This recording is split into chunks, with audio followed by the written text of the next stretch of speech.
ಕೊರೆದಿರೋದು ಇದು ದೇವಸ್ಥಾನ ಜಲಪಾತ. ಇದು ನೀರು ಫ್ಲೋನೆಸ್ ಈ ಥರ ಆಗಿರೋದು ಬ್ರೋ ಇಲ್ಲೇನೋ ಹಾಕಿದಾರೆ ತೋರಿಸಿ ನೋಡಿ. ಕಲಿಯೋಕೆ ಕೋಟಿ ಭಾಷೆ ಆಡೋಕೆ ಒಂದೇ ಭಾಷೆ ಕನ್ನಡ ಕನ್ನಡ ಕಸ್ತೂರಿ ಕನ್ನಡ. ಪ್ರಸಾದ ಹ್ಯಾಂಗಿಂಗ್ ಬ್ರಿಡ್ಜು, ಇದನ್ನ ವಸಿಷ್ಠ ತೀರ್ಥ ಅಂತ ಕರೀತಾರೆ. ಅಂಡ್ ಇಲ್ಲಿ ಹರಿತಾ ಇರೋ ನದಿ ಬಂದ್ಬಿಟ್ಟು ಭದ್ರಾವತಿ. ಇದು ಭದ್ರಾವತಿ ನದಿ ಏನಂದ್ರೆ Amba Tirtha and next Rudra Tirtha and Vasishtha Tirtha, ಆಮೇಲೆ ಇನ್ನೂ ಒಂದ್ 2 ತೀರ್ಥ ಇದಾವೆ. ಆ 2 ತೀರ್ಥಗಳಾಗಿ ಇಲ್ಲಿ ಈ ಕುದುರೆ ಮುಖ ಅಂಡ್ ಕಳಸದ ಮುಖ ಅಂತ ಹರ್ಕೊಂಡು ಹೋಗುತ್ತೆ. ಇದು ಆ 5 ತೀರ್ಥಗಳಲ್ಲಿ ಇದೊಂದು ವಸಿಷ್ಠ ತೀರ್ಥ ಅಂತ. ಆ ವಸಿಷ್ಠ ತೀರ್ಥದ ಹ್ಯಾಂಗಿಂಗ್ ಬ್ರಿಡ್ಜ್ ಇದು. ಈ ಚಿಕ್ಕಮಂಗ್ಳೂರ್ ಕಡೆ ಸೈಡ್ ಎಲ್ಲ ಹೆಂಗಂದ್ರೆ ಈ ಇದ್ರ ಮೇಲೆ ಎಲ್ಲ ವೆಹಿಕಲ್ಸ್ ಹೋಗ್ಬೋದು, ಆ ಥರ ಮಾಡಿದ್ರು. ಅಲ್ಲಿ ಸ್ಟೆಪ್ಸ್ ಇಟ್ಟಿದ್ದಾರೆ, ಸೊ ಅದರಿಂದ ಅಲ್ಲಿ ಬೈಕ್ಗಳು ಬರೋಕ್ಕಾಗಲ್ಲ. ಈ ಕಡೆ ಯಾವ್ದು ಹಳ್ಳಿ ಇದ್ದಂಗಿದೆ, ಇವ್ರು ನಡ್ಕೊಂಡು ಹೋಗ್ತಾ ಇದ್ದಾರೆ. ಇರ್ತವೆ, ನಮಗೆ ಗೊತ್ತಾಗಲ್ಲ ಅಷ್ಟೇ.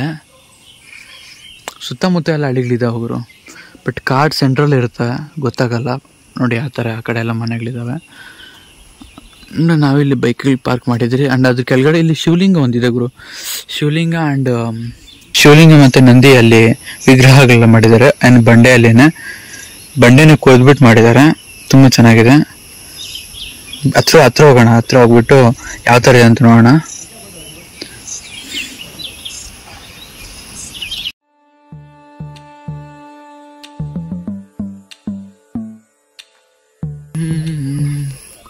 ಅಲ್ಲಿ ಶಿವಲಿಂಗ ಹೇಳ್ದಲ್ಲ, ಆ ಶಿವಲಿಂಗ ಹತ್ರ ಹೋಗೋಣ ಬನ್ನಿ. ಬಂಡೆಗಳಲ್ಲೇ ಕೊರೆದ್ಬಿಟ್ಟಿದ್ದಾರೆ ನನ್ನ ಪ್ರಕಾರ. ತುಂಬ ಚೆನ್ನಾಗಿದೆ. ಇದನ್ನು ವಸಿಷ್ಠ ತೀರ್ಥ ಅಂತ ಕರೀತಾರೆ.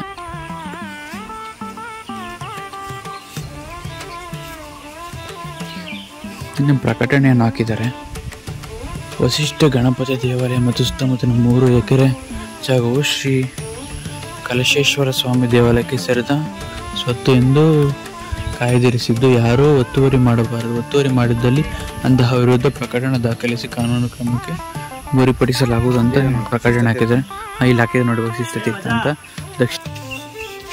ನೋಡಿ ಇಲ್ಲೇ ಇದೆ ನೋಡಿ. ಇದೇ ಬಂಡೆಯಲ್ಲಿನೇ ಶಿವಲಿಂಗನ ಮತ್ತೆ ನಂದಿನ ಕೊರೆದಿದ್ದಾರೆ. ತುಂಬ ಚೆನ್ನಾಗಿದೆ.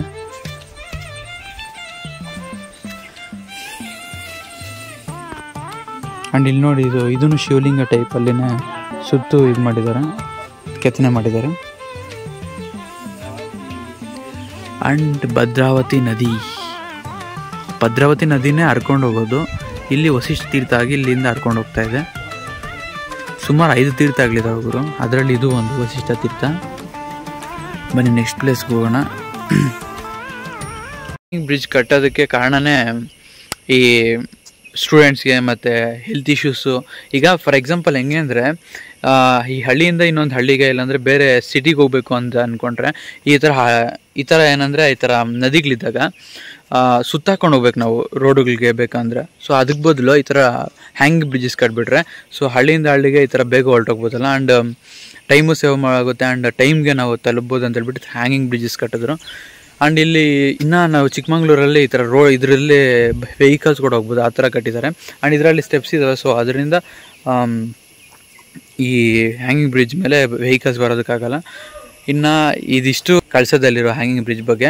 ಹ್ಯಾಂಗಿಂಗ್ ಬ್ರಿಡ್ಜ್ ಮುಗಿಸ್ಕೊಂಡು ಕಳಸದಲ್ಲೇ ಇರುವಂಥ ಇನ್ನೊಂದು ಪ್ಲೇಸ್ ಅಂಬಾ ತೀರ್ಥ ಅಂತ, ಅದು ಜಸ್ಟ್ 1 ಕಿಲೋಮೀಟರ್ ಮಾತ್ರ ಇದೆ. ಆ್ಯಕ್ಚುಲಿ ಏನಂದರೆ ಫಸ್ಟ್ ಪ್ಲೇಸ್ ಅದಕ್ಕೆ ಹೋಗಬೇಕು ಅಂತ ಅಂದ್ಕೊಂಡಿದ್ದು, ಬಟ್ ಇನ್ನು ಹತ್ರದಲ್ಲಿ ಇರೋದಕ್ಕೆ ಇದು ಇಲ್ಲಿಗೆ ಬಂದ್ವಿ ನಾವು. ಈ ಕಳಸೇಶ್ವರ ಸ್ವಾಮಿ ಟೆಂಪಲಿಂದ ರೈಟಿಗೆ ತೊಗೊಂಡ್ರೆ ನಮಗೆ ಹ್ಯಾಂಗಿಂಗ್ ಬ್ರಿಡ್ಜ್ ಬರುತ್ತೆ. ಬಟ್ ಅಲ್ಲಿ ಇನ್ನೂ ಸ್ವಲ್ಪ ಮುಂದೆ ಹೋಗಿ ಲೆಫ್ಟಿಗೆ ತೊಗೊಂಡು ಅಲ್ಲಿಂದ 1 ಕಿಲೋಮೀಟರ್ ಹೋದರೆ ನಮಗೆ ಈ ಅಂಬಾ ತೀರ್ಥ ಅಂತ ಬರ್ತೈತೆ. ಸೊ ಈಗ ನಾವು ಅಲ್ಲಿಗೆ ಹೋಗ್ತಾ ಇರೋದು ಅಂಬಾ ತೀರ್ಥಕ್ಕೆ. ಜಸ್ಟ್ 1 ಕಿಲೋಮೀಟರ್ ಮಾತ್ರ ಇದೆ, ಬನ್ನಿ ಹೋಗೋಣ. ಈ ಮಳೆ ಅಂತೂ ಬಿಡ್ತಾನೇ ಇಲ್ಲ ಗುರು, ಬಿಡೋದಿಲ್ಲ ಬೊಮ್ಮಲ್ಲಿ ಅಂತ, ಬಿಡ್ತಾನೆ ಇಲ್ಲ ಮಳೆ. ವೈಲೆಂಟ್ ಆದ್ರೆ ಕಂದ ರಾಮ, ನಾವು ವೈಲೆಂಟ್ ಆದ್ನು ರಾವಣ ಕಂದ, ಹಂಗೆ ರೊಚ್ಚಿಗೆ ದುಡಿತಾ ಇದೆ ಮಳೆ. ಆ ಥರ ಹೊಡ್ದ ಅಂದ್ರೆ ಊಟ ಮಾಡ್ಬೇಕಂಗೆ.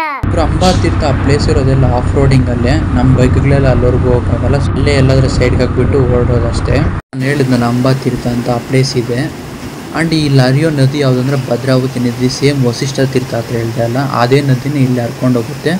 ಸೊ ಮೇನ್ ಏನಂದರೆ ಇಲ್ಲಿಂದ ಅಂಬಾತೀರ್ಥ ಮುಗಿಸ್ಕೊಂಡು ಆಮೇಲೆ ವಸಿಷ್ಠ ತೀರ್ಥ ಹೋಗೋದು. ಸೊ ನಾವು ಫಸ್ಟ್ ಇಲ್ಲಿಗೆ ಬರಬೇಕಾಗಿತ್ತು. ಬೈ ಮಿಸ್ಟೇಕಾಗಿ ಕಳಸೇಶ್ವರ ಸ್ವಾಮಿ ಟೆಂಪಲಿಂದ ಹತ್ರ ಇರೋದಕ್ಕೆ ಸೊ ಅಲ್ಲಿಗೆ ಹೋದ್ರೆ. ಅಂಡ್ ಈ ಭದ್ರಾವತಿ ನದಿ ಈ ಅಂಬಾತೀರ್ಥ, ರುದ್ರತೀರ್ಥ, ಕೋಟಿ ತೀರ್ಥ, ಆಮೇಲೆ ವಸಿಷ್ಠ ತೀರ್ಥ ಈ ಥರ ಕುದುರೆಮುಖ ಕಳಸ ಈ ಹಾದಿಯಲ್ಲಿ ಹರ್ಕೊಂಡು ಹೋಗುತ್ತೆ. ಭದ್ರಾವತಿ ನದಿಯು ಈ ಕುದುರೆಮುಖ ಕಳಸದ ಹಾದಿಯಲ್ಲಿ ಹರಿಬೇಕಾದ್ರೆ ಈ ಅಂಬಾತೀರ್ಥ, ಆಮೇಲೆ ವಸಿಷ್ಠ ತೀರ್ಥ, ನಾಗತೀರ್ಥ, ಕೋಟಿ ತೀರ್ಥ, ರುದ್ರ ತೀರ್ಥಗಳಾಗಿ ಹರಿತಾಳೆ.